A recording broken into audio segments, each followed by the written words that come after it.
Olivier Torres, je suis professeur à l'Université de Montpellier et titulaire de la chaire Santé des entrepreneurs au sein du LABEX Entreprendre de l'Université de Montpellier.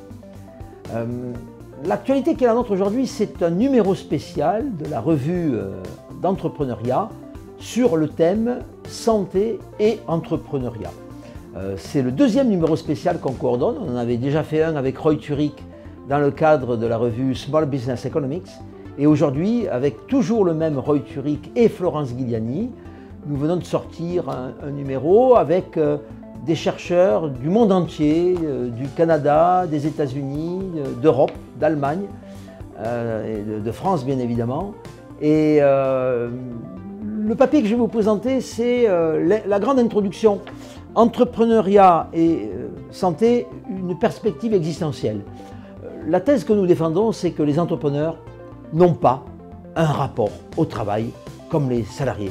Ils ont un rapport, j'ose le terme, existentiel à leur travail et j'ose même le terme existentialiste à leur entreprise.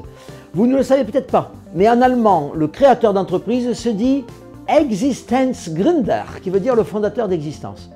Et ce qui me fait dire ça, et ce qui nous fait dire ça à Roy et à Florence, c'est que ces entrepreneurs, ils travaillent énormément.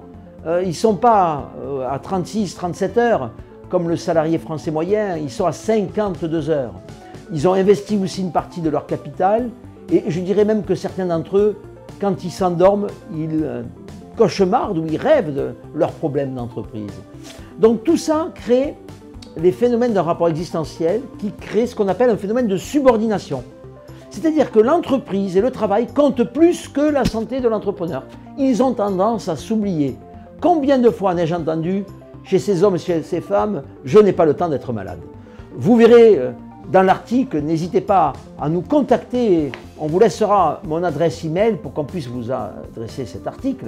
Mais ce rapport existentiel a un double effet, il va amplifier la bonne santé et dans ce cas-là nous parlons de salutogénèse comme une bonne santé mentale existentielle, mais parfois, hélas, eh bien, du fait de certains événements, le pire étant la liquidation, cette bonne santé existentielle devient une mauvaise santé mentale existentielle. Dans ce cas-là, on parle de souffrance.